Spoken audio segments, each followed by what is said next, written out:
Welcome into this Monday edition of the Oxford Exxon Podcast. Chase, Parham, Neal, McCready, Clark Ford studio here, starting another week with you. Little waiting game from an Ole Miss coaching staff standpoint. Also, the national title game tonight there in Indianapolis. It is Georgia and Alabama, as you're aware. Lucas, shocking. Yeah, I know. It's blown away by that. We'll talk about that, a few things around that game today. We'll talk about some basketball. Ole Miss knocking off Mississippi State Saturday night here in Oxford. Dominated the majority of the game, up by 20 at one point, and winning against the Bulldogs. They've kind of gone a little bit of a run. I believe they've won 12 of the last 17 in the series, something like that. So, anyway, that and much more coming up, as well as our interview with Chance Campbell. That is also in the YouTube feed. We're going to show it to you right here. The final one of that series for the year, Chance declaring for the NFL draft. Well, that's a good point. Not for the year, but for I guess if he goes to the NFL, we could probably get him back. Feel good about that. Yeah, I like our chances. So anyway, that and more coming up on the show. Show brought to you every single day by the Oxford Exxon, Highway 6 West in Oxford. You know about the lunch specials, $5.69, 2 sides bread, 32-ounce drink, clean convenience store, good gas prices, and more. And even a little better, if you go up to the pump, take a picture of the QR code, $10 off immediately right there at the pump for the tank you are getting. You can do that with the Oxford Exxon and all Blue Sky locations across Mississippi with the Exxon mobile app. And again, coming to you from the Clark Ford studio. We are. Clark Ford's in Amory, Mississippi. I saw Corey at the game on Saturday night, as a matter of fact. So you can give him a call, and you can tell him what Ford product you're interested in, and he'll send you a quote within 15 minutes in business hours, right to the bottom line. No hassle, no haggle. You get your quote. The rest is completely up to you. You can shop that quote around. You can do what I've done. What I recommend that you do, and that's hop into a Clark Ford today, 662-257-1900. Chance Campbell, Ryan Brown, other guests. When they join us on the Rafters Music and Food Hotline, Rafters Music and Food on the Square in Oxford. A great place to grab a burger, a po' boy, appetizers, great beer selection, full bar, and more. Got the championship game tonight. Got the NFL playoffs starting on Saturday, so there's a lot to hang out and do. Ole Miss at Texas A&M on Tuesday night, and then Ole Miss at home against Auburn on Saturday night. So make Rafters part of your stop. It's Rafters on the Square in Oxford and also in New Albany. I got the thing there. It's actually Neal's birthday today. So. Oh, is it? Cool. He's got a big party tonight planned, big 6-course dinner. You won't meet a bigger birthday person than me. He is pumped up for the occasion. Jacked. Well, your mother gave it away. So, oh. Yeah. Where? Facebook. Oh, good. Yes. That's true. So, yeah. You can wish him back birthday. He'll take, Venmo, Cash Out, all the different. I will take Venmo. All the different items. Absolutely. It's the one positive of the birthday is just throw the username out and see what happens over the course of the day. Not a terrible idea. Yeah. Put Chance talk some basketball. You interested tonight? Yeah. What is your level of what has it got to be to keep you up? Because that game takes forever. That's an after 11 o'clock. It's got to be finale. Dramatic. It's got to be dramatic. Like, it's got to be back and forth, seesaw. I got to feel like if I miss it, I'm missing something. Because in my mind, it's like, okay, so they're playing again. They're going to play again next December, and they're going to play again next January. It's got to be that thing where, hey, I'm going to wake up in the morning and go, hell, okay, everybody else is in on this thing that happened. Yeah. But if it's like 14 points going into the fourth quarter, you feel pretty good and go, I'm like, okay, if something historic happens, and it does, and great. They'll probably stream the highlights somewhere. No, it would have to be a really good game. But I'm interested. I mean, on a scale of like 1 to 10, with 1 being you couldn't drag me in front of the TV to watch it, and 10 being I wouldn't miss it, it's a 7. Yeah, I'm not locked in, but I'm interested, sure. And look, it's the last college football game for a while. One of the reasons I always watch the playoffs is because, when this is over, I'm going to kind of miss it for a little while. I get it's not changing a ton. Probably has very little actual tangible benefits, but I do think it matters. If you're the rest of the schools in the league, aren't you a little pissed about that coach's film room thing tonight? You're going to fill me in. the coach's film room is the Texas A&M staff. Yeah, that would bother me. That would piss me off. It's their whole staff sitting in a room? That's all. How many ever there are, it's only A&M people. That's Jimbo. Oh, look, I mean, credit to A&M for getting it. Is Durkin going to be on it?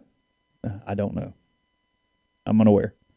But I'm a little surprised. I mean, to me, that doesn't pass the smell test. I mean, those people that sit around and have like these coronaries because of the SEC, they're literally, their heads are going to pop off tonight at some point. Like, they're just going to start spinning like tops off into space. Well, then that means I like it. Okay, well, that's a positive to it. Because I love the anti-SEC sentiment that's out there. And I'm not even a big SEC guy, but I love the hatred of the SEC stuff. Adore it. And then you end up right here, Alabama and Georgia. Brian makes a point that the rematch is much less anticipated than that 2011 rematch. I think some of it's because those two teams seem so invincible, and Bama has lost. And also, the first game that year between those two teams so good. Was a classic. Yeah, you got the 9-6 slobber knocker. Yeah, you got exactly what we kind of thought we'd get, and it was satisfying at the end. And when it was over, you're like, okay, I got that one. Don't do a sequel because the sequel can't live up to the first one. And it didn't. The sequel was a dud. 21 to nothing, I think. Yeah. It was a dud. It was the end of Les Miles, too. That was it. It was. That was the night. I don't really care, but when I sit down, I will be hoping Alabama wins the football game tonight. Still pretty sure. I'm kind of mixed. Like, it's not 100-0, but I don't know who I'm. I honestly don't know if I have a rooting interest, and won't know until the game gets going. And frankly, there will be a 3rd and 4, and it will hit you and go, okay, I wanted them to get it, or I didn't want them to get it. You know, it might be. I'm so completely, from an emotional standpoint, checked out of this game that it might be fourth quarter in a dramatic game before I realize who I'm for. That drive's going down, you go, oh. Yeah, you're like, I kind of hope they get it. All right, man, I don't want them to score here. At that point, it'll be like, oh, okay, well, I feel something. And if you really don't care at all, most of the time you pull for the offense for whatever reason. I don't really know why, but I feel like you just kind of pull for, hey, go down and score.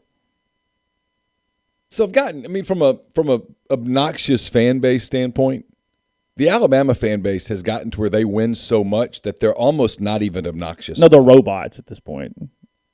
Georgia will lose their... Georgia winning a title would make them pretty damned obnoxious. Yeah.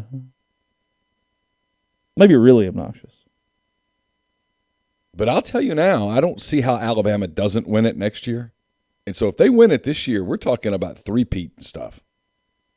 So the two things from a Georgia standpoint that I found funny or humorous, credit to Roddy and the guys at the Georgia rival site. They did a cameo with Hope from the SEC Shorts. Oh, really? Addressed simply to their message board for tonight. It was really, really good. It was hilarious. It was. Oh, I got to see that. Yeah, it was good stuff. She like kind of made fun of the other side. It was good. It was really, really. Oh, funny. I got to see that. So they did that, and then did you see where the cops were called to St. Elmo's last night? No. So this is from Anthony Dasher, GeorgiaRivals.com writer. He was eating at St. Elmo's last night, and I guess there was like a couple. They're fans of both teams. They're doing the kind of the cheers back and forth, and which, by the way, completely ruins the dinner experience. Oh, I understand why people would be like, okay, guys, like stop, because there are people there that night. I'm guessing who don't have an affiliation with either school. They've looked forward to going to dinner. That's true. They were in Indianapolis last night. Maybe it was someone's birthday or something, and they booked this long ahead of time. And they're it's this going on. Because for all the jokes about the steakhouse, it is supposedly really, really good. Yeah, sure. Like, it's a great steakhouse experience. It's one of the top 15, 20 in the country. So I know at one point Dasher put up video of Georgia doing this really, really long cheer. I'm not even really sure what the hell they were saying, but they were doing this really long cheer.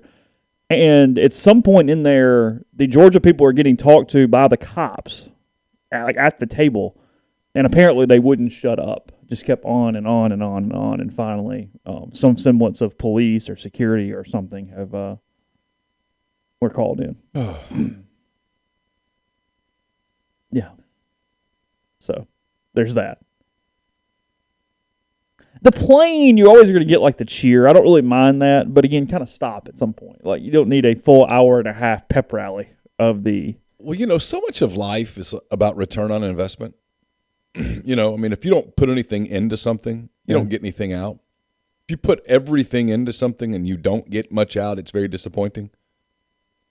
When you think about the level of investment on this roster, if all they get out of this is you won the SEC East, that's it. That's got to be incredibly disappointing. That is going to the big-time steakhouse, and they tell you when you order, we have no steak. No, we have some wonderful garlic mashed potatoes. The chicken tonight is fantastic.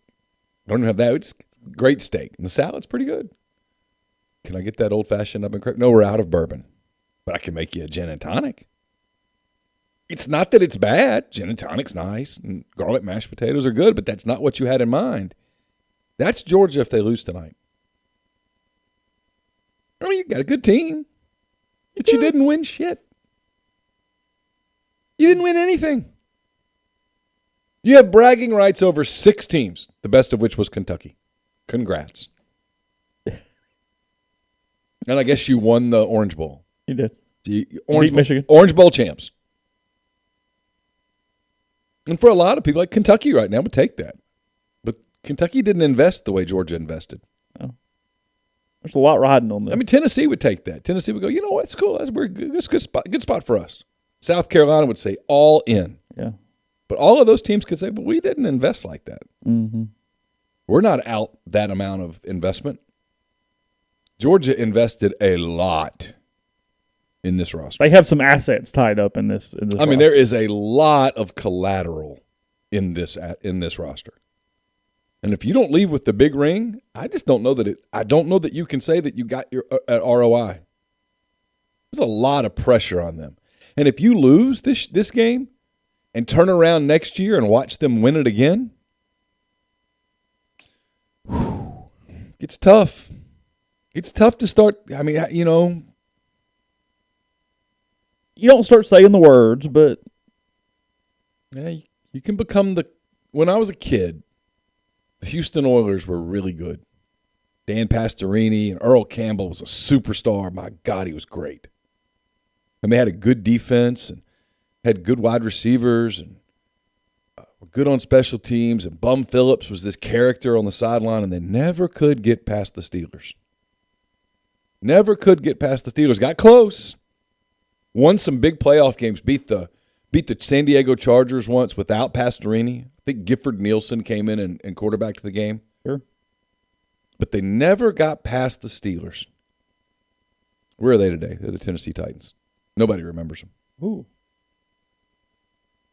It is a win it all, or because if you push the cards all in, and Georgia has, if you push all your chips in and lose, you lose. It's a loss. And I think the pressure's on them. If Alabama loses tonight, whatever. They're not going anywhere. Whatever. You're favored to win it next year. Bryce Young's back. Anderson's back. Loads of talent. Gonna be all right. Oh, it's fine. And they've won so many titles that if they don't win another one, it's no one. Even if you hate Alabama, nobody can. They're still. Nobody's questioning that this is the greatest football dynasty of all time. No, this is the greatest college football dynasty of all time. It will almost certainly never be replicated. Ooh. It's whenever it ends, when you look back at it, and it ends the moment Nick Saban walks out of there, you look back and go, my God, what a run. No one will ever do that again. It's John Wooden-esque, and no one's done that since then. Yeah, sure. So, but if they don't win tonight, it's whatever. They're fine. I'm sure they'll be disappointed, but carry on. Georgia doesn't win tonight, it starts to get in your head. Because Georgia's playing for keeps. That's it. No, one walks out tonight. It is. Georgia has gone to the auction house with someone going, hey, look, you do know this is real money, right? And they're like, I don't care. We are walking out with that piece of art. Whatever. All right, we'll figure it out. Our children's inheritance is time. I don't care. I want that painting. Yeah. That's Georgia. I don't even need to lower my paddle. My paddle's just staying up. I'm up. Yeah. Not leaving. I'm not leaving. I'm the last one standing at this auction. And that auction, and that auction, and that auction. That's great. So you better have the best art house when it's over. Because it would sure suck if someone goes, you know what? You do have a nice exhibit here, but the one in Tuscaloosa is better. Be tough. The kick's at 7. It's a while. It's going to be a 4-hour thing. It'll end around 11. Yeah, halftime's like 45 minutes. Yeah, it'll end around 11. Might even go a touch over that. That's the advantage Alabama has in these things, frankly, is that they go every year and they have the routine down. It's like the Super Bowl a little bit, where Kirby's advantage is this is his second time, so he's done it. And he at least can take from his Alabama time there too. I mean, sure. Because I remember when the Saints went to the Super Bowl in 2009, Peyton called Bill Parcells and racked his brain on, hey, like, what are the things that kind of need to do here? The biggest thing is that you don't leave it all in the warm-ups. Yeah, calm. Yeah. Be cool, because when you go back in, instead of 10 minutes later you come out to play, it's like 30 minutes before you come out to play. Yeah. Georgia's still favored by 2.5 going into tonight. So Alabama, with the best coach and the best quarterback and the winning of the previous game, is 2.5-point underdogs tonight in this one. So according to the thread, it's Black Monday in the NFL. I'm sure we'll talk some NFL in a minute. Zimmer in Minnesota is fired. Oh. Which is what I expected. The curious thing in Minnesota will be what they do with the GM, or if they do anything with the GM. He's been fired too. He has? I believe so. Okay. I believe that is right. There will be questions all day today about Lane Kiffin in Minnesota. I'm going to freely tell you that I think it's a bad rumor. I guess I heard it for the first time. When was Carson's game? It was Wednesday night. Yeah. I started working on it on Wednesday night. I worked on it on Thursday. I got nowhere with it. I mean, zero anywhere. I've run it by some Minnesota people that I know. It doesn't check out, but yeah, the GM's out too. The rumor that is specific is that the owner there, Ziggy Wolf, is enamored with Kiffin. So we'll see. And now that the GM's out, Wolf's in charge. It is his team, but I ran that by people and nobody bought it either. Matt Nagy out in Chicago, that's not a surprise. That's not even a little bit of a shock. All eyes on Ryan Day on that job. That's correct. Which would start the carousel back. It would absolutely start the carousel because I think Luke Fickell would get the Ohio State job. And then which would open the Cincinnati job. Yeah, then you start trickling. And then you down. ask the question, how good is the Cincinnati job? Yeah, Neal's not broken up about Nagy because he's a Bengals fan. That is why he's not broken up about. You know, I realized I was a Bengals fan yesterday for real because I was watching the Bengals and the Browns in a game that didn't matter, and I was still cheering for the Bengals. Okay. Like, I felt something. I watched the Bears now and I went, whatever. Yeah, the Rams are a complete and utter waste of space. We knew that going into yesterday, and then yesterday they blow a 17-3 halftime lead where their expected win percentage was 90%.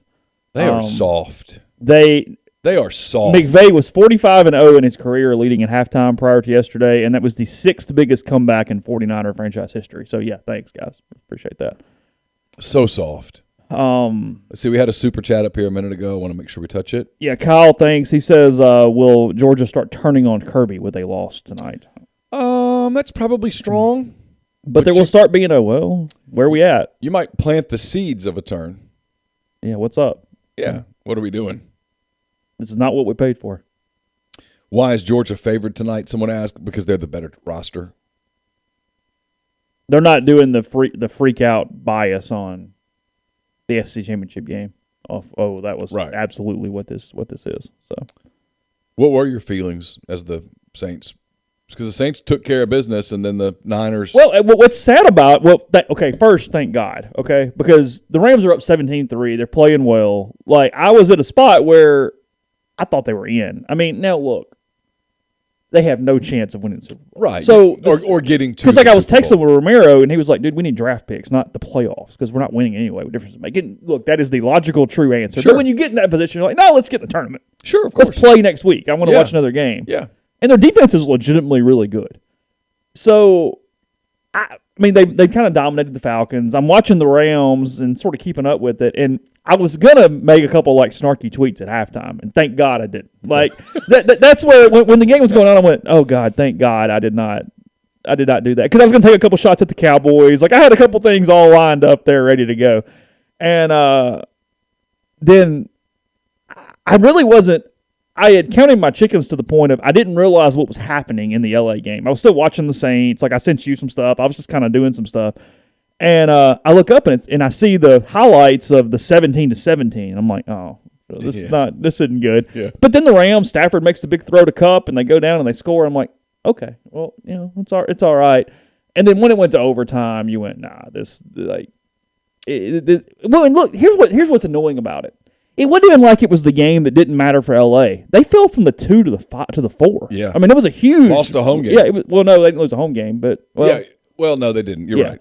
But it was still a huge loss for them because now they play the Cardinals instead of the Saints. Lost a second round home game. Yeah, correct. I mean, now they got to go to Green Bay in week 2. For a franchise that had prided itself on defense and physicality. You're right. Stafford has been an enigma when it mattered in several games, and they have a soft tendency to them. They're soft. They're flat soft. When you watch them and you watch the Niners on the same field, the Niners win that game because they're the more physical, tougher team. It has nothing to do with talent. No, LA's the more talented team. Yes. But I'll tell you this, and I like Stafford.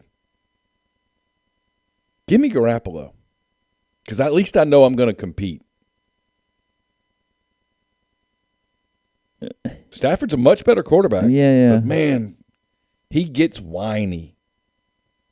Receiver doesn't run the right route. Something doesn't go right. Well, even in overtime, they kick the field goal, get the ball, and go score. Go score. You got the ball. You stopped them. Go score. At least kick a field goal. Do it again. I mean, do something. And you just kind of throw it up for grabs right there. It's going whatever. Yeah. So I don't know. Of those two teams, the one that is likable is the Niners. Yeah. So we'll go over some NFL stuff later, definitely tomorrow if we haven't hit it today. A couple different things to get to, but nonetheless, we'll go to Chance here in a second. We'll go ahead and play that interview for you. Again, his final appearance on the show for the year, maybe we'll see how long. Podcast brought to you in part by Community Mortgage, Oxford, Memphis, Soto County, and Chattanooga. All underwriting and processing is done in Memphis. They're getting local underwriting and understands your market. A leader in condo financing, the float down option, and more. You can find Jason at 662-234-2704 or JLOWE at communitymtg.com. We're also brought to you by BroThrow. If you're thinking about ways to bet tonight, go to BroThrow. BroThrow.com. Get registered. No third party, no juice. Over time, it's going to save you money. You can start your own group, make friends, invite your friends. Payment's going to happen within 24 hours of the conclusion of your bet. BroThrow.com. DeadSoxy.com. Go there. Order the best socks you've ever put on your feet. Enter promo code RebelGrove at checkout. Get 25% off all orders.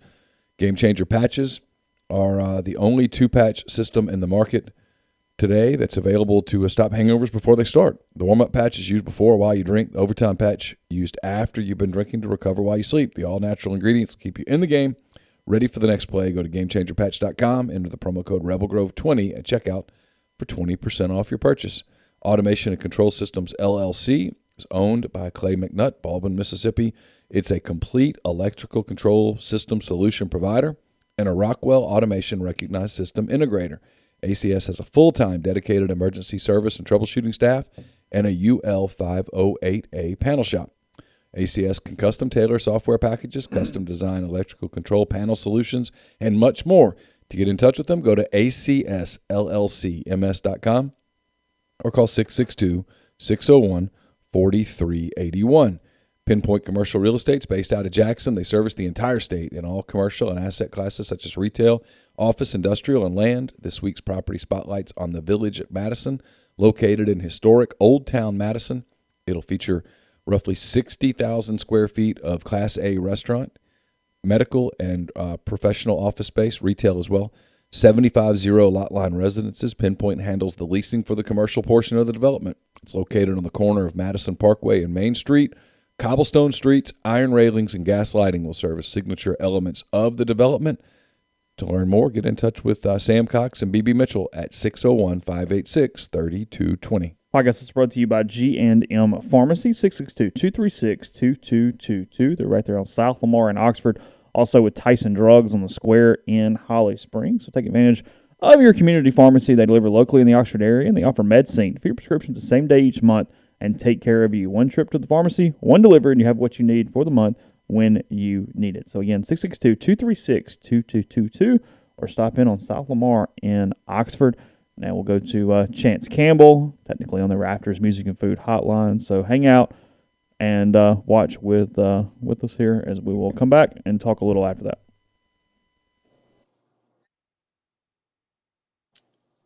At this point, it's former Ole Miss linebacker Chance Campbell joins us here on A Visit with Chance Campbell, presented by The Rogue. The Rogue, 4450 I-55 North in Jackson, or therogue.com, where you can get pullovers like the one that Chance is wearing now, hats like the one I'm wearing, and lots of other stuff too. The great college collection that they have there, Ole Miss stuff, Mississippi State, Alabama, LSU, Auburn, whatever, for the person in your life looking for a birthday present, Valentine's Day present, stuff like that. They've got a great selection of all that at The Rogue, also all the latest from all the name brands. So check them out at 4450 I-55 North in Jackson, or therogue.com. Chance, how are you? I'm good. How you doing? I'm good. So we could talk about the Sugar Bowl and stuff. It probably didn't go the way that you wanted it to go, but that's life. Matt Corral gets hurt in the first quarter, and I'm sure the plan changed a little bit at that point. Just from your experience, I guess, did you go into that game sort of thinking in the back of your mind, this might be my last college game? Yeah, actually, so I wanted to make a decision, like when I was at home for Christmas, and tried to, and then I kept kind of teetering, going back and forth, and then just decided to kind of put it on pause, because what I didn't want to do is, like be in the week or into the game, like thinking about that. So if I was going to play again, if I was going to come back, I didn't want that clouding my judgment. If I thought I was going to leave, I didn't want to put too much pressure on the game anyway. So I really hadn't decided till I think I probably made a final decision like Monday after the game. You guys defensively at the beginning of the year, and I talked to some of you about it during the Sugar Bowl week. I mean, you guys had a week in fairly early October where you give up 676 yards and 51 points. If I told you that day that by the end of the season, you guys would be as good as you were defensively, would you have believed it, honestly? Yeah. And that's the fun part is, like, I knew how close we were because you spend so much time in the building. And as strong as we finished this season, like if we would have had it again, I don't have much doubt that we'd finish even stronger than what we did, because we had all the right stuff in place. And I know from an outside perspective, sometimes it's tough to see, and you hear that a lot where it's like, oh, we're close. It's like, yeah, I know they get said a lot, but we really were very close. It's like, 2-3 feet here, communication error here, and like you watch points come off the board. So when we saw what happened, like everything that had happened was fixable. Like it wasn't ever an issue of not having the right guys or not having the right scheme or the coach. Like we had everything in place. It was just kind of like a matter of doing it. So I think, that's not a fun stat to get thrown out, 51 points. But I think that was like a good wake up call for us. And I think that really helped us going forward. Yeah, I talked to a bunch of guys that said they thought that was kind of the turning point, really. That next day or two after that game, guys went into the facility and were like, we're close, but we got to get there. We just got to, not that it was like, maybe just sharpen focus a little bit. Just prepare just a little bit more. Just think about it just a little bit more. And then boom, it kind of happened. Yeah.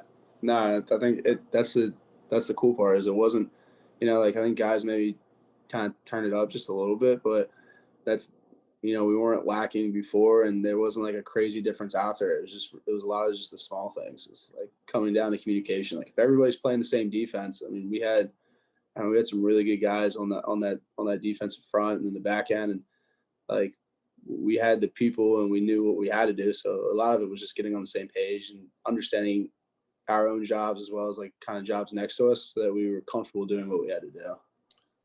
I know obnoxious reporters like me asked you about your decision right after the game, primarily because I just thought I had to. That's doing my job. I expected the answers that I got from both you and Snoop Connor, but I needed to do it because otherwise people come at me and go, "You guys don't ever ask tough questions." It's like, well, I did. I asked, and Yeah. you knew what the answer would be.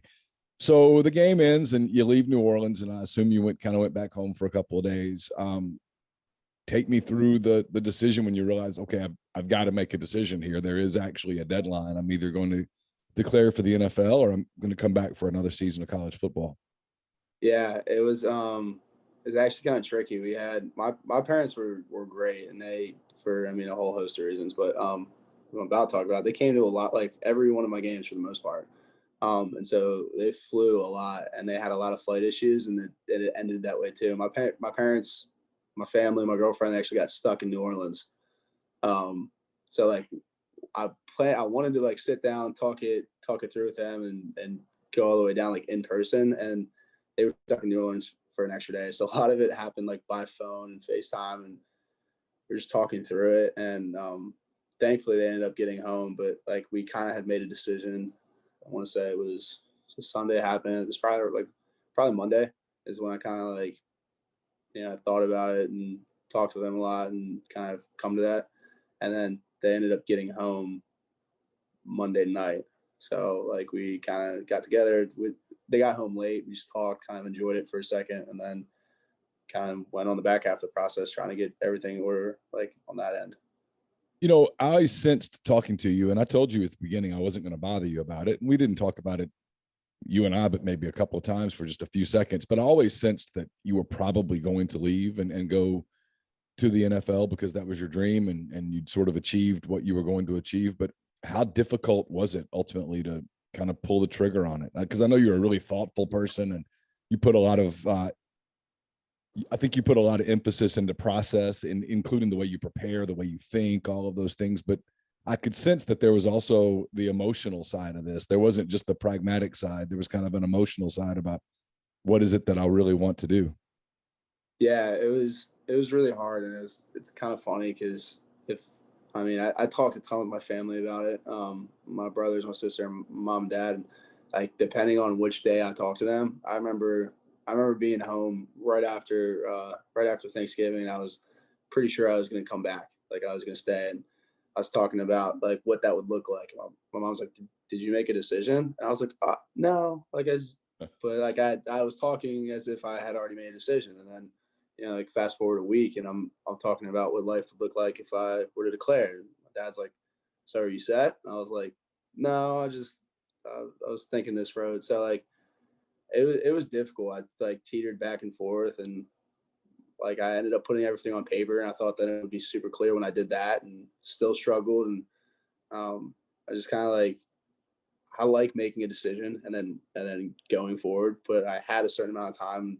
Coach Durkin was actually really helpful. He was like, "Look, whenever you have a hard decision, like you have like X amount of time, get all the information that you can, and then use that time.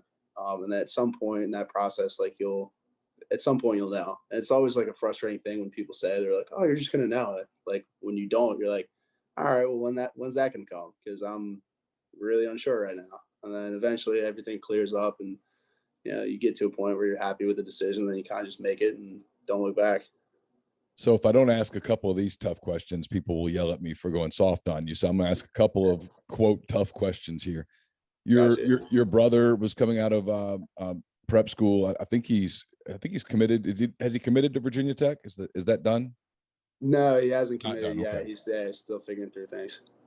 To this point, he hasn't had a scholarship offer from Ole Miss. Had he had a scholarship offer, would that have changed the game for you at all? No, and that's the hard thing. Like I don't know. I've talked about this before. I love my family more than anything in this world. But my brother would be mad at me if I had made a decision based off of that. And so it was really tough going through this process, trying to, because the idea of playing football with him, that was hard for me because we actually missed an opportunity to do that. I was in 7th grade, and I think about it pretty often. Like how cool that would have been to play. We played basketball with each other when we were younger, and that was like some of the most fun I had playing sports. We just have funny stories of things taken too seriously from when we were 8, 9, 10 years old. But like, sure, of course, during that time, it must have been life or death. But so I thought about that a lot, but I wouldn't want to make a decision based off of that because, that's not how he would want me to do it. It's not how I think I should do it. But it was definitely hard to kind of try to separate those things. Then the other, of course, is you're very close with DJ Durkin. It was one of the connections that got you to Ole Miss, I think. And, you knew at least there were reports that had come out before the Sugar Bowl that he was being pursued by Texas A&M. He ultimately took that job as the defensive coordinator there. Did his departure play any role at all into your decision? No, and that's actually kind of the fun part is, so I think I've talked to you about like deleting Twitter and Instagram. So I hadn't seen those things. So when I think I was in the post-game interview at after the Sugar Bowl, when they were, I think Coach Kiffin was asked questions about reports of Durkin getting interest. And I don't know if I made a face. I'd have to look at it, but I remember looking at me like, huh. And then after the game, the season was finished, so I re-downloaded my stuff and looked at it. And then I think my dad and my brother had sent me over a screenshot. And it was after I had made my decision, but it was funny because I was like, oh, I guess like that was confirmation that I think I was making the right decision. So I didn't know it on the front end, but it was funny to see it on the back end and be like, all right, I think that was a good thing. So when you look back on this year, and we talked about it a lot over the course of the fall, that the pandemic was going on. You made a decision sort of sight unseen. When you look back on this year at Ole Miss, I know it's still really fresh. And so you probably haven't had a complete amount of time to process it and put it to a soundtrack or whatever in your mind. But when you think back to it, how do you think you'll remember this year? It was probably one of the most fun years I had playing football. So playing college football was awesome. I had a great time at Maryland, like have experiences there. I'm like hold close.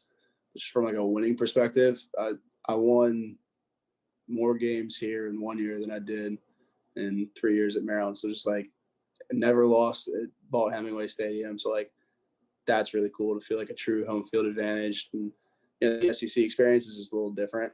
Everyone kind of told me that, and like each week in the SEC, I saw reasons as to why that was true.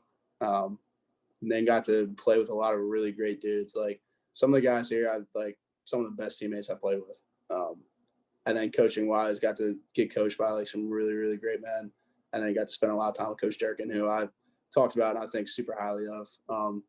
So I just have like the experience here was awesome. So that's why it was just like really cool to just, I only got good things to say, which is just like, that's rare, I think.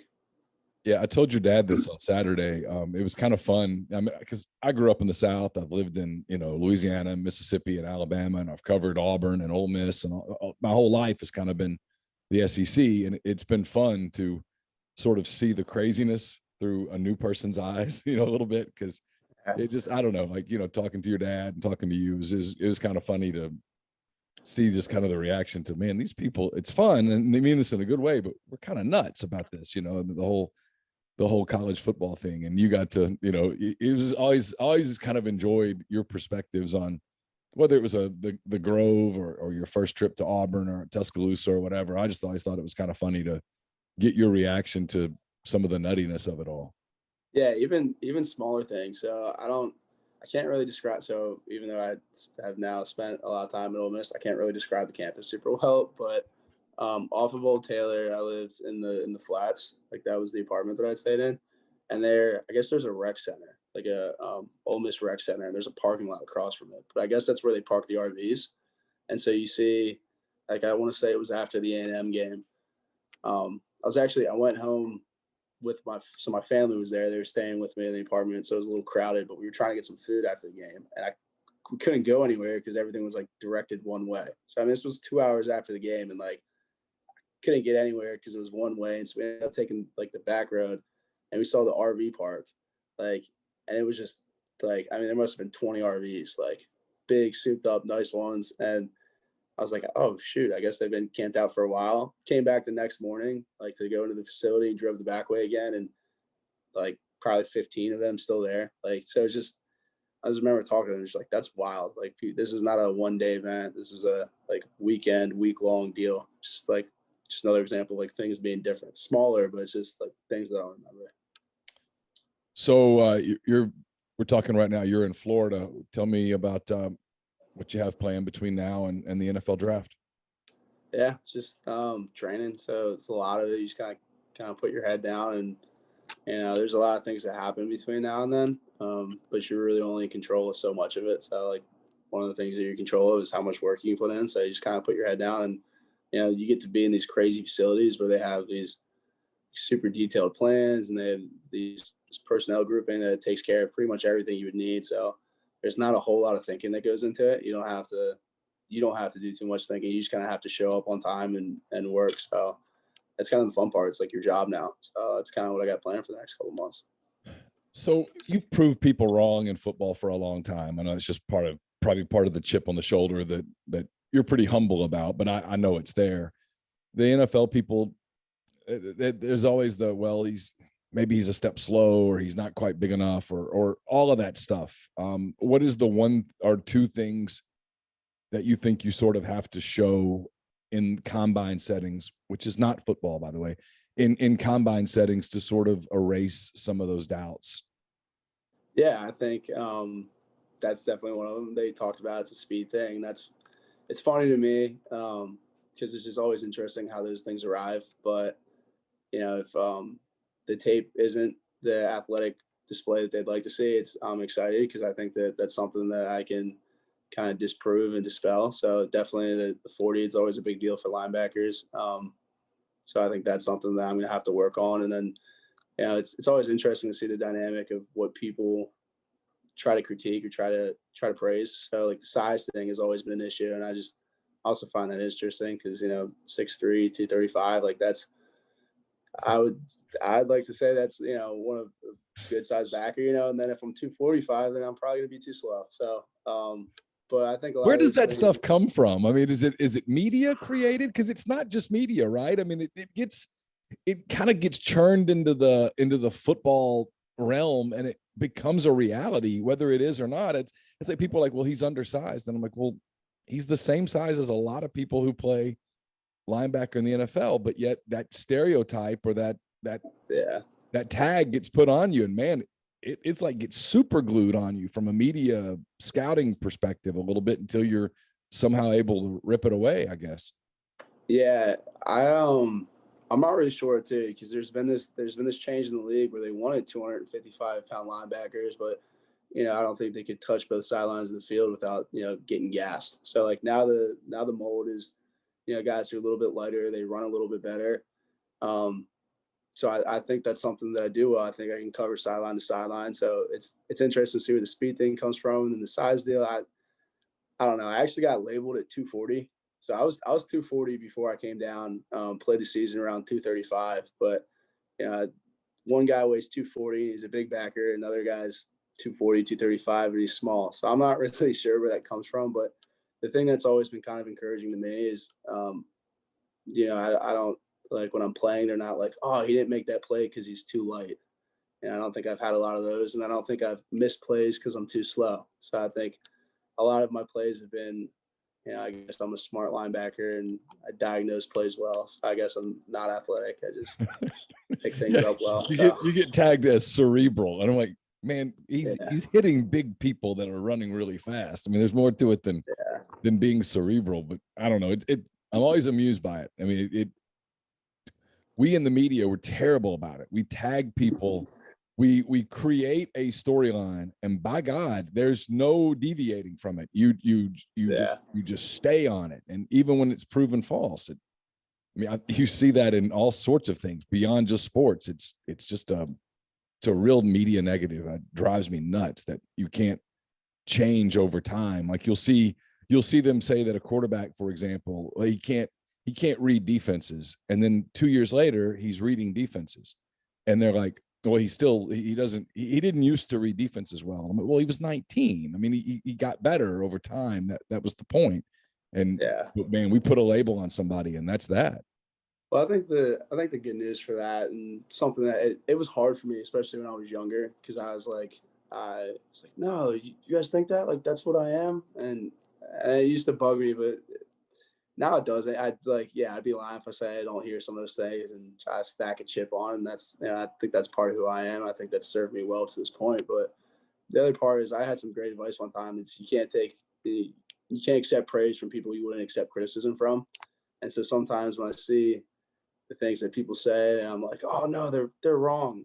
Well, I can't do that. And then when someone says something nice, be like, yeah, they're right. So I just the easiest way is just to block it all out. Like at the end of the day, the only thing that I really care about, other than all the stuff off the field, is how do I play? And if I play well, then all those things can hold true, and sure. But if I don't play well, then that's what that is. But at the end of the day, it's really about play, and that's something that for the most part I'm under control. Like I have under control. And how people see that, I don't know. If I go out and run a crazy 40, then people go look back and they're, oh, he played, he's super fast and athletic. And if I go out and I run a really poor 40, then it's, oh, he's unathletic. He's just really cerebral. So it didn't really change what ended up happening on the field. So to me, a lot of that used to really stress me out. And I just kind of put my head down, work as hard as I can, and let the chips fall where they do. Well, I know people know this by now about you because we've done, 13 or 14 of these, and people have gotten to know you as a person other than, the guy in a uniform every Saturday, which I think is one of the cool things about this. It's, as media access has been sort of cut off over the years, I've never once in my entire career argued for access. I've never said, oh, you guys should let us have more access. But I have told people in media relations and stuff, I'm like, you want the fans to get to know the guys on the field as people, not just football robots, but as people. And they've gotten to know you. And the one thing that's very clear is no matter what does or doesn't happen with your football career, you're going to be just fine in the real world. I mean, you're going to do great. I wrote this in 10 thoughts. I told your dad this Saturday. Football schedules are busy for people. They'll call you and say, hey, we need you in the facility and we need you to come watch this film or do this. And then you were a guy you're one of the first guys in, last guys to leave type people anyway. But we kind of scheduled this when you and I started this. And I'm telling this for people out there to know this about you, because I think when you end up in the NFL, you're going to have a lot of fans down here cheering for whatever team it is that you're with. I was like, hey, man, I don't know how this is going to work. I don't know whether I'm ripping you off or you're ripping me off. I have no idea. This NIL thing was brand new, and I didn't really know how this would kind of go. And because, we'd talked a couple of times, but I'm like, I don't know what he's like. Is he going to show up on time? Is he going to cancel on me? And there were 2 or 3 times that you had to reschedule, but you always were so incredibly conscientious about it, about, hey, can I move this back 30 minutes? Can we go 30 minutes earlier? And it was always cool because since the pandemic hit, my schedule is like live in this room. And so it was like, yeah, that's no problem. But I was always so impressed with it. You'll do incredibly well in life. There's no doubt about that. And hopefully for you, that includes a career in the NFL, because I know that's a dream of yours, but, and I certainly hope it happens, but whatever happens, you're going to be fine, because you've got, and I think people have gotten to see that from you. You've got life skills that frankly, a lot of people your age or in my age don't have. And so you'll do really well. Thank you. Yeah, I appreciate that. And it's been really cool because I mean, like you said, you live in your room. I lived in the facility and then in my room. So I didn't really get out too much. So it's been cool to kind of show myself to the Oxford community, because I didn't really get a shot to do that living through this. So it's been really fun. Well, listen, best of luck to you. I guess you'll probably be back in Oxford for your pro day, probably sometime in March is my guess. So I look forward to seeing you then. But good luck, stay healthy. And like I said, I know things will work out, and hopefully the NFL sees what I think a lot of people have seen watching you play at Ole Miss over the last 13 games. And I'm glad this worked out for us the way it did. I'm glad you had the season that you had. And I told your dad this, and I'll say it publicly here. I'm a big fan, so I hope it really I hope it works out the way that you dreamed it would. So thanks again for all the time over the course of the season. I know the people at the Rogue are very appreciative. It's been real successful for them too. So again, thanks for doing it. Yeah, absolutely. Thank you. All right, Chance. Talk to you soon. All right. That was Chance Campbell, of course. Good luck to him as he gets into the grind of getting ready to go. I thought for him he made the right decision, Chase. I mean, I know Ole Miss people would have loved to see him come back. I would have selfishly loved to have seen him come back, because we could have run it back another year. It was a really successful piece of content. but he's healthy right now. The risk you take if you come back for a year and you blow a knee out or damage a shoulder, football injuries happen, and then you don't get a chance to chase that dream. That's it made a ton of sense. Yeah, sure. I mean, somebody mentioned the thing from a 1-year guy and what he did. It's hard to find many more likable from a fan base standpoint, just a program standpoint, than Chance Campbell. So they're a remarkably good family. I've gotten to know his dad a little bit, and I've read stuff about his brother, and I mean, they're all successful. It's gonna be all right.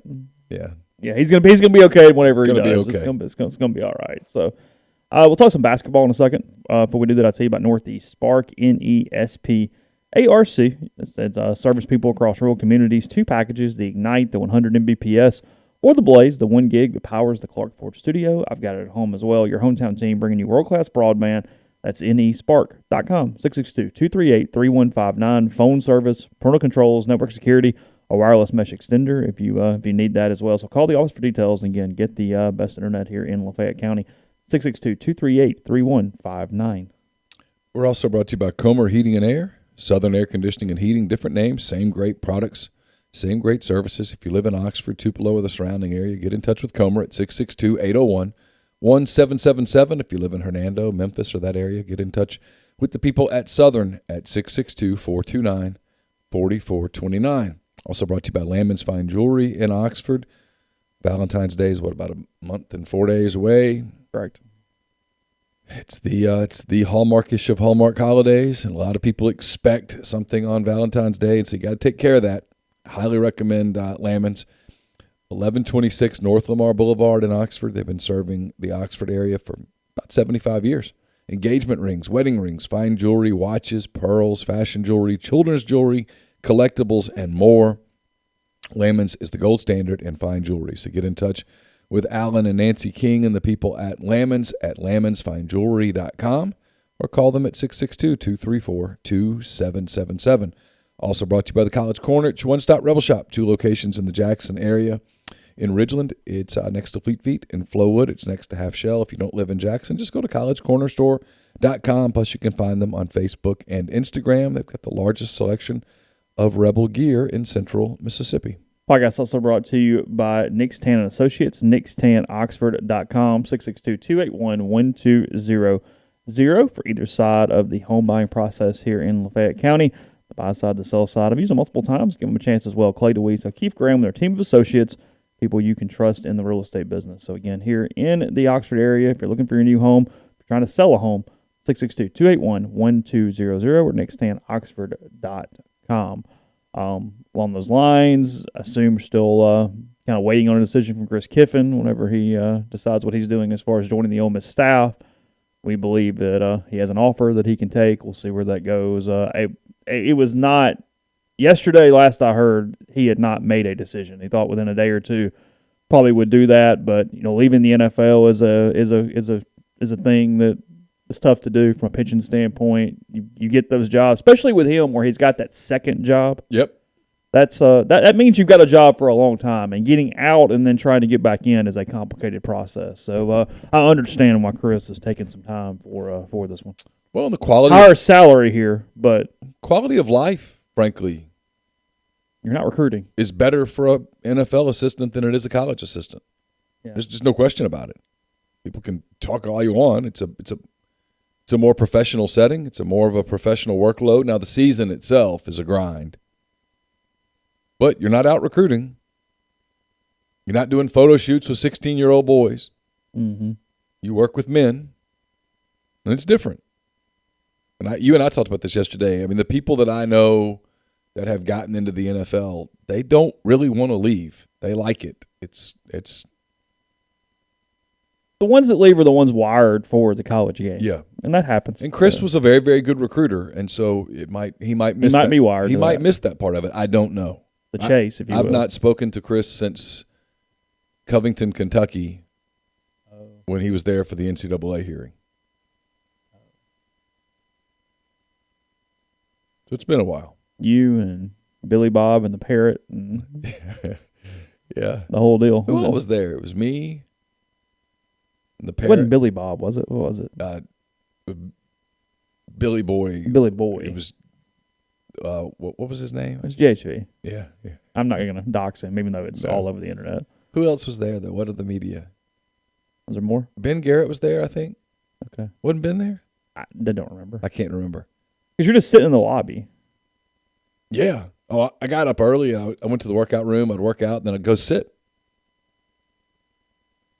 And at first, they didn't want us sitting there. The hotel people didn't. Then after a while, they were like, well, we get it. So go ahead. And you'd wait for someone to come out of the room, and you'd just sort of attack them.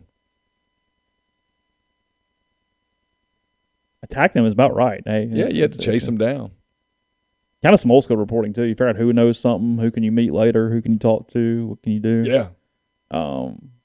Had plenty of time to kill, plenty of time to make some calls. So well, and most of my sourcing I had to talk to after everything was over. What I was, and so, it was an interesting few days. And then it ended all of a sudden.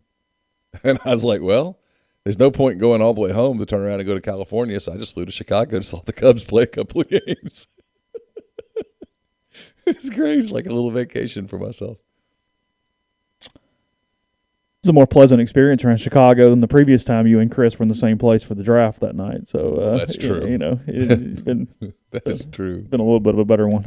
So all right, Ole Miss 82, State 72. Men's basketball on Saturday here in Oxford. The Rebels just red hot. They hit their first 5 shots of the game. Matthew Morrell goes for 31. He was 10 of 11 from the field. He was 5 of 5 from 3. He was 6 of 6 from the stripe. He was incredibly dominant. Just took over that game against the Bulldogs. Ole Miss as a team shooting 51% from the field. They shot 48% from 3. At one point, they were 10 of 15 from 3, but they finished 11 of 23, and then 13 of 18 from the stripe, winning by 10 despite not having a field goal the last 3:20 of the game. Ruffin kicked in 17 points. He was active. He looked really, really good on a Saturday night. Brooks ended up with 15. Brakefield ended up with 15. I mean, it was kind of a four-man show there for Ole Miss that moves to 1-1 in the SEC. Big week here for them, just from the standpoint of trying to build off that a little bit, if nothing else. I mean, still got tons of work in 1,000 different ways, but had a big night. You knew Kermit would have them up for the Bulldogs. I said they've kind of dominated that series a little bit over the past few years. They get A&M tomorrow, and then a huge home game against Auburn on Saturday night, 7:30 start for that one. But Morrell and Ruffin together, they look really, really good doing all that, pretty much without Jarkel Joyner. I mean, I have to pull it up here, but he did not play very many minutes. I know he played a little bit. Only 6 minutes for Jarkel. So they did all that with very limited Jarkel Joyner on Saturday. Yeah, he's got a back injury that really prevented him from doing much of anything. He was doubtful. That morning we got a text from Tyler Wooten with media relations that he was doubtful. And then he went through shoot-around and felt better, and so they gave it a go.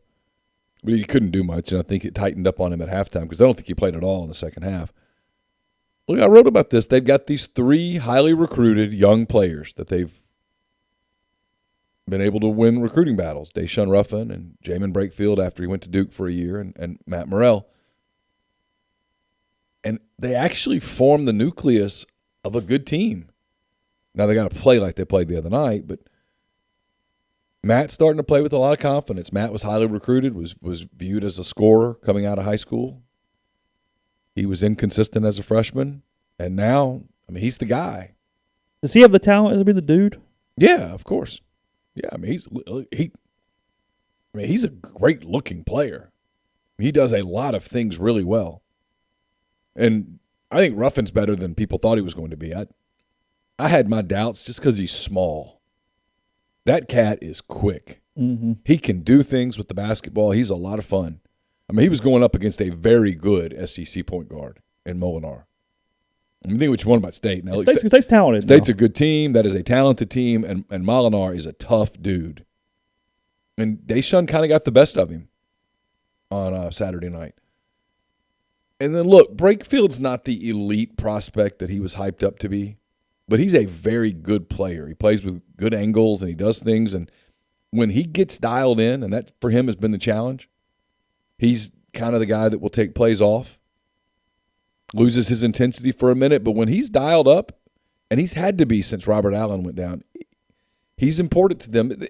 look, I'm not going to sit here and tell you this is some NCAA tournament team because the damage is done, frankly. They've already lost, 6 games, 5 games? They're 9-5. Yeah. They're 9-5, and their net as of yesterday morning was 111. Mm-hmm. The odds of them getting to the tournament are not good. But they're fun. They have a chance to be fun. They have a chance, but they've got to play at a super high level. At the moment, it was just one game. Because, Yes. frankly, they had 27 turnovers against Tennessee, and Tennessee was trying to give them a game in Knoxville that would have, 2-0 in the league, and suddenly, see what happens. But Yeah. it's a whole different – 10-4 at 2-0 would be a whole different conversation right now. Sure. You'd have a win. Tennessee's net yesterday morning was 11. You'd have a super Huge on the road win. quality win. As it is, you go to Texas A&M on Tuesday night. They're 65, so it's a chance to get a top 75 road net. And then Auburn comes to town on Saturday, and Auburn's net as of Sunday was 6. So you got chances, but I mean, like you'd have to go on a run. Yeah, I wrote this in 10 thoughts. You have no margin for error at all. I mean, you're like going up the mountain, and there's no guardrail at all. And at times the path is super tight, and good luck.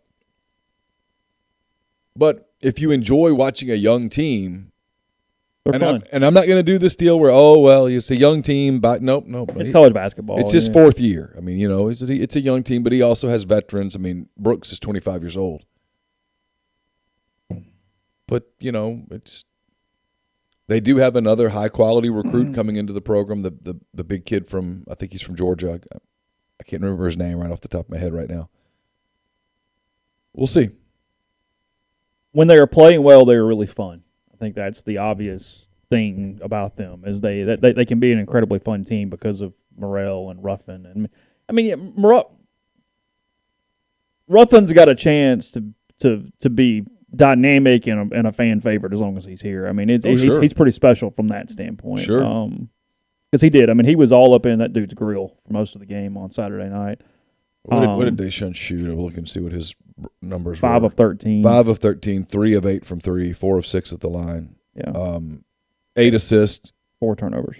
Yeah. Did no rebounds. That's okay. Yeah, that's not. Yeah, he had 3 steals as well. I mean, because they did all that getting nothing out of Luis Rodriguez. It was a pretty clean game because State only had 10 turnovers. Ole Miss only had 11. It was actually a fairly entertaining game. That neither team, the fouls weren't out of control. Ole Miss had 17 fouls. State had 12. So it wasn't like a free throw shooting competition. It's one of my criticisms sometimes of college basketball is it just becomes a free throw game. State was 9 of 13 from the line. Ole Miss was 13 of 18 from the line. Those are from a watchability standpoint that made it pretty watchable. Yeah, Ole Miss led for 37-12 of the 40 minutes. State had a brief lead there for 1:52 of game time. So, yeah, it was good. There was a lot more people there than I thought would be because I left the house at like 7 o'clock thinking I'll be there. And I was stuck in traffic for a while. It's a good crowd. I blamed you for that. Did you? You were like, there's not going to be anybody there. It was good. It was a good crowd. And I'm sitting there and bumper to bumper going, Screw you, Chase. There were people there. But I actually got to my seat right as the game was starting, so it was all good. Stopped me from stopping and visiting with all of my media friends like I normally would. How many did the state contingent I didn't see many. I know Logan Lowry was there because he works for the team. Yeah, I talked to Logan. Was that it? No, it was like there was so no actual media. I didn't see many. Apparently, Howland is very COVID conscious. Okay. They've got a pretty light group. So yeah, was no reason to because it was going to be a Zoom. There's nothing special about them. I'm not saying they're even average, but I will say compared to what I did think, State's uniforms with just the state across the front is starting to grow on me a little bit the more I see them. You know what? I liked that uniform the other night. Yeah. It was a good look. I'm starting to kind of be okay with that uniform. Yeah. It's for anybody who did not watch the game, it's exactly the same as the hoodie Leach wears with state across the front of it. Yeah, I thought it was a good uniform. It was good. It was a good uniform game. Yeah. It's fine. Yeah, it's fine. Around the league, elsewhere on Saturday, Auburn continuing to roll 85-73 over the Gators there at Auburn Arena on Saturday. Auburn's really good. Bad loss for Alabama. They lose on the road against Missouri, 92-86. Missouri now just 7-7, and they only won by 6, but they dominated that basketball game on Saturday. Alabama's problem, Chase, is when you're giving up 92 points and you're so reliant on offense. Yeah. When the shots don't fall. You score 86 points in a college basketball games and lose. Kentucky, as we said, was going to get healthy, and they did. They knock off Georgia 92-77 in Lexington. It was kind of close for a half, and then the Wildcats walked off from them there in the second half. 12-3 for the Cats. 79-67 LSU over Tennessee. Tennessee showing a little bit of weirdness here right now, but LSU's good. They winning there at PMAC 79-67. South Carolina beating Vanderbilt in a game of a bunch of blah, 72-70 there in Nashville. And then the team that really is kind of odd right now, the Arkansas Razorbacks losing again. It was in College Station. It's not a bad loss, but they've struggled the last few weeks. A&M 86-81. A&M's won like 8 in a row. Have they? Yeah, they're 3-0 in the league. Yeah, 13-2 overall. Buzz Williams' teams win. Yeah, I mean, look. I know they've been a little whatever, but he knows how to get it done. It's gonna be all right. He's a good coach. You know, they kind of struggled when they had that top 10 pick a couple years ago. What was that guy's name? I can't remember. Okay, but was it Robert Williams? That does sound pretty familiar now. Where's he at? Is he still with Celtics? I think he's in the league. Okay. I mean, you could say any team, and I would go, yeah, sure, sounds good. See a Thunder? Yes. See a Laker? Yes. He's not a Thunder. See a Buck? Yes, absolutely. That's where he's at. Sounds good. So that's where it's at. Again, Ole Miss knocking off the Bulldogs. Played well. They played incredibly well. We'll see what Tuesday brings. They are at A&M for a 7:30 start again on Tuesday, so 3 straight 7:30 tips. This one on SEC Network. On a night where the only other game that is of incredible note is a big one. It is in Tuscaloosa. They are getting a visit from the Auburn Tigers on Tuesday night. So Auburn, Alabama, 8 o'clock for that one. Williams is in Boston still, by the way. Okay, I got you. There you go. Are they going to? Is this where they do the Commissioner's Trophy or whatever? They give out the. Because Alabama won. Yeah, they would do it. Yeah, in Tuscaloosa. But now they'll just keep it though. I guess so. So how does that work? I don't remember the pomp and circumstance of it. But they will have a ceremony, correct? Yeah, but I mean, Alabama plays a pretty big football game tonight, so I'm not sure they really care about the Commissioner's Trophy, unless it's just to completely rub it in tomorrow night. You win tonight and then win tonight and bring out Saban and stuff tomorrow night and just. But is it? I'm trying to remember. Are the coaches even out there, or is it just the student body presidents? Just the student body president, but sometimes the team's been out there. Okay. I've seen the teams, players and stuff, out there. Bug is too strong, but there's something about that tradition that I don't like. It kind of gets on my nerves. I have no real reason, but it just seems kind of dumb. Why are we prolonging it? Why are we making it a deal? I don't know. Is it to try to keep chaos from the game? Because you're not. I don't know. I mean, what's the? You know, as many Iron Bowls as I've covered, I should know the answer to this question, but I don't. So you worked in that state for a decade. I'm just kind of curious. I've covered a lot of Iron Bowls, and I don't know. You're not really sure why they do that? I don't know why there's no trophy, or there is a trophy, but the trophy doesn't happen until basketball season. I guess I just figured it was one of those oddities that just stuck around. And it's the way we've always done it, so we're going to continue to do it that way. It's kind of like Valentine's Day. We just do it. Well, some people are really into Valentine's Day. See from the stream here. Yeah. No offense. I appreciate you every day. Yeah, sure.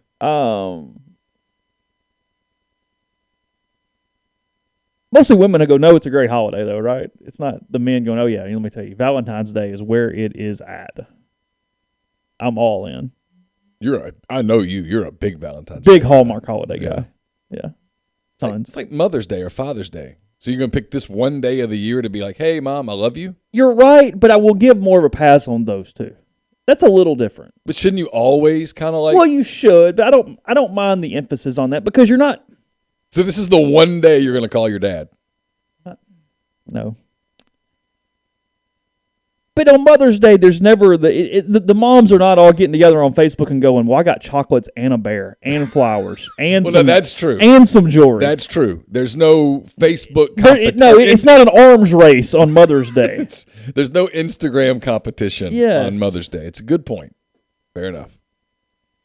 And yes, the prefix menu is also the enemy of good. Like it's terrible. Yeah, because if you go to a restaurant, part of going to the restaurant is the menu. So if they tell you here is what you're having tonight, isn't that kind of what you do at home? Yeah, so you feel like you're at a wedding, chicken or steak. Like, no, I mean, because frankly, looking at menus, if you're like out somewhere and you're going to be like on the road during New Year's or something, it's like one of the more like there's a restaurant you really like and you look and go, oh hell, it's the preset menu. Yeah, I was looking forward to the oysters, but instead, I'm choosing beef Wellington or this or whatever. It's like yes, whatever. Speaking of, though, for those of you who love Valentine's Day, we appreciate it, all of you. And let me tell you about Johnston Hill Creamery, johnstonhillcreamery.com, 662-419-9201. They're a Sadie Lady Cheese. They've got some little heart ladies going on as part of their Valentine's pre-order. More details on that soon. They are open today 10 to 5. You go by, you can grab some local homemade cheese right there on White Oak Lane off Molly Bar in Oxford. That is johnstonhillcreamery.com for a full menu. They make all of it in-house, brown dairy farm milk for a lot of it as well. So Johnston Hill Creamery, plenty of different items, 662-419-9201. We're also brought to you by Grenada Nissan. If you're in the market for a Nissan vehicle, Grenada Nissan's the place to go. Complete selection of new and previously owned Nissan vehicles. Great lease deals as well at Grenada Nissan USA.com. Brought to you by Pinnacle. Based in Madison, Mississippi, clients in more than 20 states, advisors in multiple states. Founded in 1997, Pinnacle provides detailed, specialized investment management, financial planning, retirement planning for individuals and businesses, and much more. At Pinnacle, investing is treated like a commodity. Decisions are made using objective information and research, not emotions. It's mypinwealth.com, MYPINN wealth.com. If you're thinking about that summer vacation, you're already thinking about maybe a spring break trip, whatever the case may be, get in touch with my buddy John Edwards at Regency Travel Incorporated in Memphis. We're going to be doing a travel-related podcast here sometime later this month. I'll put up a thread to get your travel questions. Once we get enough of them, I'll get John on. We'll answer them. And that'd be a fun kind of off the beaten path podcast. But if you want to get in touch with John now, give him some parameters, give him a budget. He'll give you options you're not going to come up with on your own. 901-494-3387 or jedwards@regencytravel.net. And we're brought to you by Opa, Oxford's newest restaurant on the historic square. Heroes, wraps, kebabs, fresh redfish, lamb chops, and more. Handcrafted cocktails, frozen libations, candlelit patio, all of that at 306 South Lamar, just south of the Square Courthouse in Oxford. I'll have a mailbag up later this week. It's brought to you by Whitney McNutt of Tommy Morgan Incorporated Realtors, serving you for all your real estate needs in Oxford and Tupelo. She sells condos, land, commercial, and residential family homes. 662-567-2573 or 662-842-3844. What are your goals for the 2022? Does your company need hard-to-find talent to meet those goals? Maybe you're personally seeking a career change. Let this be your year to make the change, and your first step needs to be to contact Service Specialist Employment Agency. They're the oldest employment agency in Mississippi. They recruit in all industries. Remember, there's nothing to lose by reaching out. No cost to you as a candidate. Everything is kept confidential. Service Specialist wishes you and your company a successful 2022. You can contact them at 662-832-5138. And don't just accept what you see, but imagine something new. Step forward and chase after a better version of yourself. Every day, Corinth Dental is helping people reinvent themselves. One smile at a time. Dr. Bevel McQueen, Dr. Jenny Beth Hendrick are devoted to restoring and enhancing the natural beauty of your smile using conservative state-of-the-art procedures, including Invisalign. These clear aligners are the virtually invisible way to improve your smile. Call Corinth Dental today for a no-cost digital scan of your teeth. Let them show you the way to a straighter, healthier smile. 12 months, no interest, no down payment financing available at corinthdental.com. So we mentioned a little NFL. And we'll probably talk about it a little more tomorrow and on Wednesday. But the playoffs are here. Oh, seriously, the Saints kind of getting to 9-8 is really remarkable. Pretty good coaching job by Peyton this year. Starting in the NFC, here's your games this week. The Packers get the bye. They are 13-4. They win the tiebreaker based off best win percentage in conference games against Tampa. So essentially, the Saints kept the Buccaneers from the 1 seed in the NFC. Your opening weekend games in the NFC: the Tampa Bay Buccaneers will host the Philadelphia Eagles. The Dallas Cowboys will host the San Francisco 49ers. And That's a good game. And the LA Rams will host the Arizona Cardinals. That's a good game. That is your NFC games. And then in the AFC, which to me is actually more fun this year. Like we talked about this a couple weeks ago. I mean, I'm definitely an NFC guy. But, is the schedule out yet, by the way? They are, yes. I'll run through that in a second. Okay, yeah. So Tennessee is the 1 seed. And then your games for the weekend, the Kansas City Chiefs will face the Pittsburgh Steelers at Arrowhead. Mm-hmm. Now that was a blowout the first time around. That was like week 1 of the season. Is that right? Wasn't that week 1? Yeah, we get to. All I know is we get to have one more week of the Roethlisberger stuff. We do. You tired of it? No, there was some disdain in that a little bit. He deserves it. But people, nothing. Okay. The Buffalo Bills face the New England Patriots. Ooh. In Buffalo. That's a game. That's a game. Mm. And then your 4-5 game, the Cincinnati Bengals and the Las Vegas Raiders in Cincinnati. Oh, it worked out well for us. Yeah, Vegas is like the most unassuming 10-7 team in. Well, I mean, we only had one couple of years of 10-7, but you know what I mean. Like they're fine. I got to get tickets to that Bengals Titans divisional playoff game in a week. That's why I got to find those tickets. Those will be hard to get. Well, that's probably true. So both teams would have gotten in had they just tied yesterday. Mm-hmm. Yep. And all they had to do was miss a kick. Yeah. If Carlson misses, the Raiders and Chargers are in, and the Steelers are done. Ben Roethlisberger's career ends that night. Would it have changed what would have changed the standings? Vegas would have gone to the set all the way to the 7. Yeah. So it benefited them to win. I mean, make the kick. You're not worried about the Chargers. Sure, you'd rather play Cincinnati than Kansas City at this point, I guess. Yeah. Although Joe Burrow might change that. So the coaches that were fired, their teams went 7-10. The Broncos, they fired their coach yesterday. The Miami Dolphins were 9-8 as they fired Flores this morning, and then the Chicago Bears, they went 6-11. Did they win 6 games? They went 6-11. Oh wow, that is correct. Yes. Now Joe Judge might get fired today. They went 4-13. They suck. They went 4-13. They beat the Saints in New Orleans. One you would like to have back. Yeah, it's one. Yeah. Sean Payton. Yeah.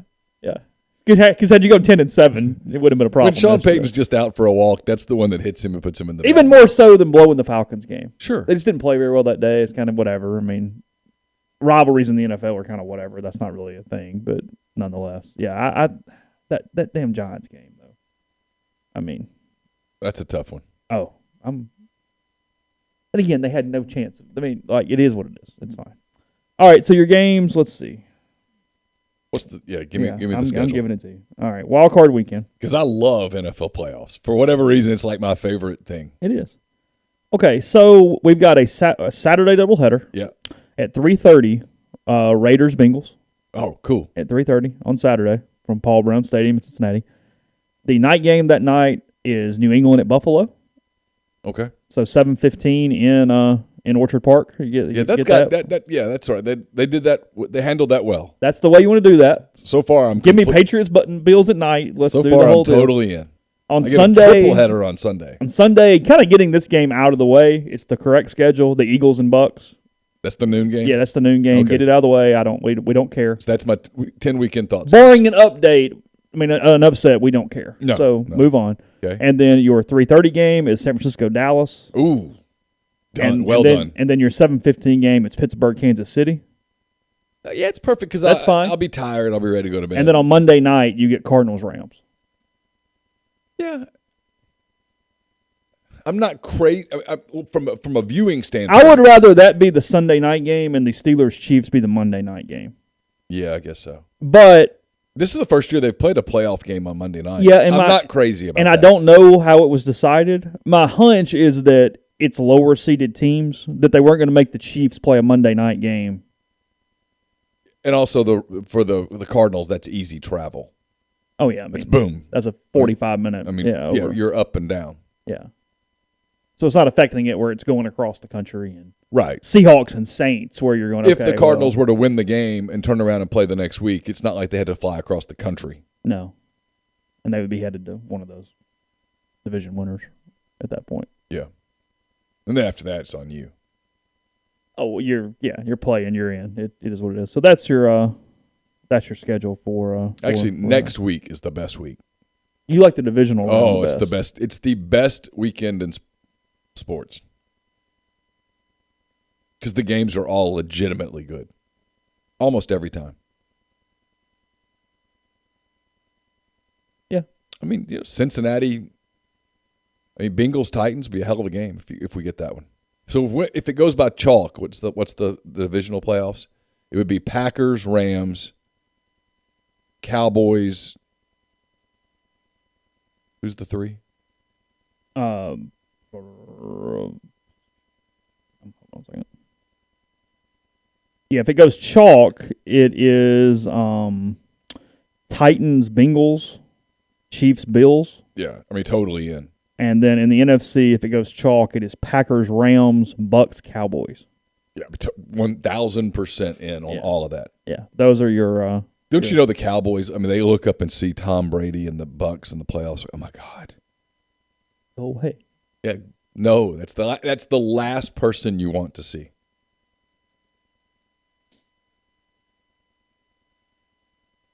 From an upset standpoint, that Chiefs-Bills game, shoo. And you like the Bills over the Pats. I do. Yeah. Yeah. Bills feel like they're battle-tested a little bit now. It's time. Yeah. Oh, yeah, it's time for sure. I mean, I think the team that's got Cinderella written all over them this year is the Bengals. They can play. And it feels like they're having that. They have that year where you get in and learn, and then you get ready. But they're playing with house money this time around. They are. So. They're good.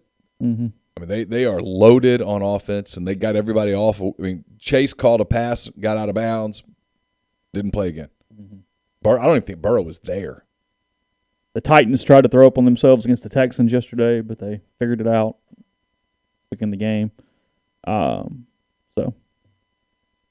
Okay. We will be back tomorrow. We'll obviously discuss whatever happens with college football tonight. We'll look some more at the NFL. You want to play Ryan and then just go out with that? Oh, you forgot about that. I completely forgot about that. Yeah. Okay. Yeah. We'll do that. We'll close with that. So you got everything else? Yeah. Do whatever you need to do. All right. So I talked to Ryan Brown yesterday. He's in Indianapolis for Alabama, Georgia. We'll let this be the end of the podcast. So when this ends, I'll just go to a screen and end the stream. But thanks for everybody for being with us. And here's Ryan Brown with the next round. We'll be back tomorrow morning with another edition of the Oxford Exxon Podcast. Ryan Brown of the next round joins us from Indianapolis. First round, let's get to the important things. Just how cold is it? Just how miserable are the sidewalks? Very and very. So I'm look, I'm a Southern boy. You know that. I grew up in Anniston, live in Birmingham now. So we were supposed to. All right, let me give you some history here. So Dallas flying. I tried to fly from Dallas to Nashville to watch the Titans Dolphins game, and it was an abject disaster. I finally got there and watched the game, but air travel right now is just a complete crapshoot. And the flights are already pretty limited, and not many connects Birmingham to Indianapolis. So we made the decision to drive just to avoid any possibility of cancellation or anything like that. I've made that. And in the process of doing that, Nashville got snowed in. So, but basically between Nashville and Louisville was a disaster. Are you there? Yeah, I'm here. Oh, okay. I'm sorry. I thought we had frozen up. Are we okay? Yeah, we're okay. You're a little spotty. Where must be in like a hotel pep rally sort of a deal. I am actually at Fan Central. Yeah, this is Fan Central. So there could be a pretty big drain here on the Wi-Fi. So you tell me what you want to do, but I'll keep going. So no, we're good. So Nashville to Louisville was a disaster, which it kind of always is, no matter what. That's true. Yeah, they're not great roads anyway. So we decided to stay in Nashville because the sun was setting as we got to Nashville. So we spent the night in Nashville, which was shut down because of snow and ice, basically. So we stay in downtown Nashville. We get up here finally on I'm losing track of the days on Saturday. And I'm walking the JW Marriott right down by Lucas Oil is the media hotel. And I'm walking in the hotel and I slipped and I was like, is that a patch of ice? So we literally go in the hotel, drop our crap, and we're going back out to dinner. And we come out to the dinner, a hotel attendant says, "Be careful, sir, the sidewalks are frozen."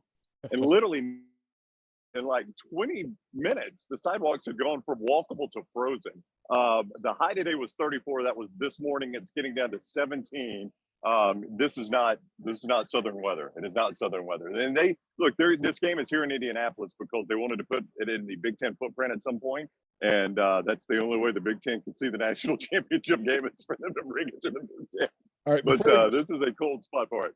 Before we get to the trivial stuff about the actual game, I'm curious: have you been to St. Elmo? Have you had a shrimp cocktail? Are you high enough on the NCAA pecking order to make that happen? So here's another crazy story. So the day Alabama beat Georgia in the SEC championship game, I did all my post-game responsibilities and all that. And on the ride home, I was not driving. On the ride home, I started trying to get a dinner reservation for Sunday night, for tonight, or Saturday, the one at St. Elmo's. And they were not available. And I thought, well, maybe I was just too far in advance. So periodically I would go back, not available, not available, not available. Come to find out, they were not available from day one. It is like the hottest dinner reservation here. They've even got a sister restaurant, Harry and Izzy's, right next door. I can't get a reservation there. This place, the hotels, Neal, were crazy here. I mean, like Alabama fans and really Georgia fans too, I'm sure, but I hear more from the Alabama fans, just desperate to find hotel rooms and hotel rooms at a reasonable rate. It's crazy. I don't know what's happened here, but this city is basically shut down. And this is an event city. I mean, this is a city that hosts they hosted the entire NCAA tournament last year. They host Final Fours. The Indianapolis 500 gets like 500,000 people. And this game, for some reason, has it shut down. If you were more of an NCAA apologist, you would get into St. Elmo tonight. I'm just telling you, this is you're paying the price for having an opinion that is your own and not one that is manufactured by the people right there in Indianapolis at the NCAA. So, hey, decisions have consequences, bud. If the steak is good enough, I am willing to sell out. So I will say that. It is a really good shrimp cocktail. The shrimp cocktail sauce is fantastic. I will give it that. All right, Kirby Smart and Nick Saban both on Sunday morning were pushing for NIL legislation. What specifically were they saying? Nick Saban, I'll speak specifically about him because I don't know if you saw, I don't know if you follow Mike Florio from Pro Football Talk. And he tweeted a quote from Nick Saban and basically said what Nick Saban is saying in this is that I fear I can no longer dominate under this new set of rules. And that is not what Nick Saban is saying at all. Nick Saban will dominate under any set of rules you're giving him, and he's proven that. He'll find a way to dominate. I do think there is genuine concern for them at the way this is being used to draw players from one school to another. I think that's genuinely concerning because they know at some point they're going to have a 5-star that's a little deeper on the 2 deep than he wants to be because there's a bunch of 5-stars in front of him. And there are going to be schools knocking on Alabama and Georgia's door trying to get that guy to come to their school, and they're going to promise him $500,000, $1 million, whatever, in NIL deals. So I think that's probably, Neal, the genesis of their concern is that they know it's eventually going to not keep them from getting the top-level player they want in the transfer portal or in recruiting, but it's once the guy gets on campus and he's not getting the playing time he wants. Nick Saban has had to fight that for a very long time without this NIL. So you add that to the equation now, and it is something that I can see why it's concerning to them. Yeah, I've said this for a long time about Saban. Number one, he's in his 70s now. He's not going to do this forever. Number two, every time he says something's going to happen in college football, it does. Yep. You would think at some point people would listen to him. He's already won 10 titles or whatever it is. I mean, you're not going to take him away from him. So when people say, well, he's afraid he's not going to dominate anymore, I'm like, man, he turns 71 in October. What do you I don't know. Anyway, all right, so let's get to the game. I don't have you for long because the Georgia band's on its way in to play loud music. The red coats, the red coats are coming. The Alabama, the $1 Million Band just finished, and the Georgia red coat band is next. The Redcoats are coming. And I don't want you to miss that because I can't imagine what a performance it must be. Yes. All right, the last two times these teams have played, Alabama's kind of dominated the game. Georgia's a great program right now. This is their boogaboo is Alabama. Is there a scenario in your mind where Georgia wins the game Monday night? Yeah, absolutely. I mean, I think Alabama, first of all, their offensive line performance against Georgia in the SEC championship game is absolutely the outlier for the rest of their season. They had gone from the Iron Bowl, where they couldn't keep people from killing Bryce Young, to the SEC championship game where Georgia didn't lay a hand on them. So that is by far and away the outlier for the rest of their season. So that's number one there. It is hard to believe the Alabama offensive line, whatever they found in that Georgia game the first time, they have again Monday night. So I anticipate Bryce Young getting hit some, getting sacked some, having to run for his life a little bit. The other factor offensively is John Mechie was a huge factor in the first half of that game, and he went out at halftime injured, right before the half injured, and now you don't have him. So who steps up in that hole? And Alabama's only played the one full game without him, and they didn't really have to throw much because they were playing Cincinnati. Cincinnati's got a pair of NFL corners, and Alabama knew they owned the line of scrimmage there. So they just ran Brian Robinson. So we haven't really seen Alabama have to play without those guys as of yet. So play without John Mechie as of yet. So I think that is a huge storyline here. Is it Ja'Cory Brooks, who has stepped up a little bit, more of Slade Bolden? I think the X factor for Alabama, their very talented tight end, Jaleel Billingsley, has been a non-factor for a lot of this season. And this is an unbelievably talented guy. So can he find some space in that Georgia defense and give Bryce Young a target underneath for those times where he is pressured? For Georgia, do you get a sense that there's almost a sense? I mean, obviously, they would love to play anyone but Alabama in this game, but Georgia's beaten everybody it plays, but they struggle with Alabama. Do you get a sense being around them at all that this is a mental thing for them yet? It's kind of funny. I think for, 20, 25 years, Georgia players have played under this weight of no national championship since 1980. I don't know if you can hear, but they're starting to play their fight. So, my God, that's Georgia's music playing. Speakers are right there. So Georgia for years has had to play under the weight of not winning the national championship. And that has been a weight on the shoulder of Georgia players who played 20 or 25 years. I think this iteration of Georgia football, that weight is Alabama.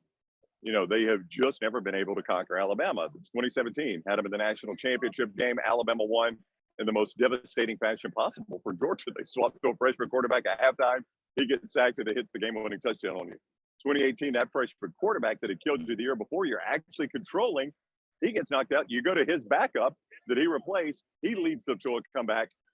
Kirby makes this weird fake punt. You lose that game.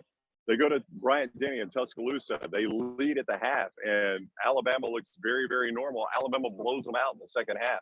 They go to the SEC championship game where they're a huge favorite. They get a 10-0 lead. They got Alabama by the throat, and then Alabama scores on 5 consecutive possessions. Alabama has done it every potential way, but it continues to just be heartbreak after heartbreak for the Georgia Bulldogs.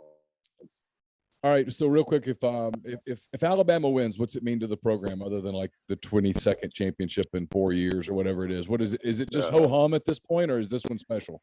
It really is. I mean, this Alabama fan base has become very, very comfortable in this situation. The Georgia fan base is starving.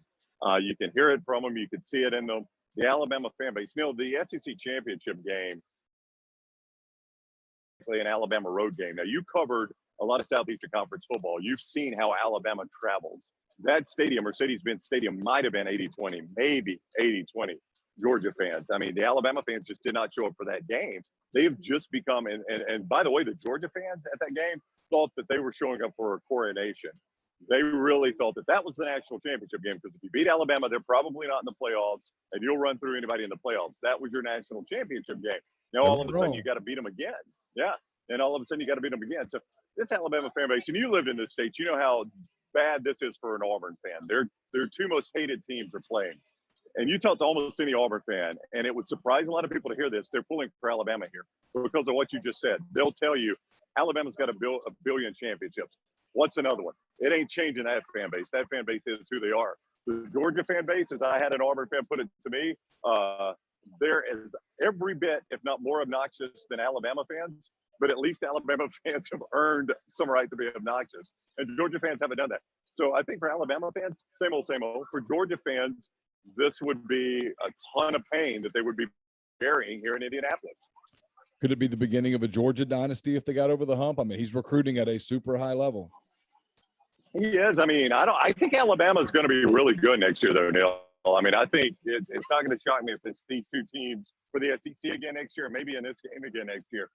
This Alabama team, the only real question mark this Alabama team has next year is receiver, because you're going to lose John Mechie to the draft and Jamison Williams, who has been phenomenal for Alabama this year. You're going to lose those two to the draft. Beyond that, at almost every position, this Alabama team is going to be stronger next year than they were this year, with the possible exception of quarterback. It's going to be hard for Bryce Young to be that much better, but, you know, he's still going to be phenomenal. They'll be better at running back. Defense is going to be as good as Nick Saban has had in quite a while, thanks to Eli Ricks transferring in. They've got just about everybody back on that defense. This Alabama team is going to be really, really good next year. So even if Georgia wins this one here, there's a chance they're just setting up another date next year. All right, finally, who wins? I think Georgia's the better team, and everything would point at them winning. But I've just got a sneaking suspicion that Alabama just has this weird, vexing hold over Georgia. And I tell you, man, I spent some time in the Alabama team hotel last night, having drinks with some friends there that are very close. And I talked to a lot of people, you know, associated with Alabama football, not Nick Saban. A lot of people, they are very confident. They don't feel like that SEC championship game was a fluke. So I'm going to take Alabama in a tight one. I had Georgia in the previous one, so that's probably bad news for Alabama.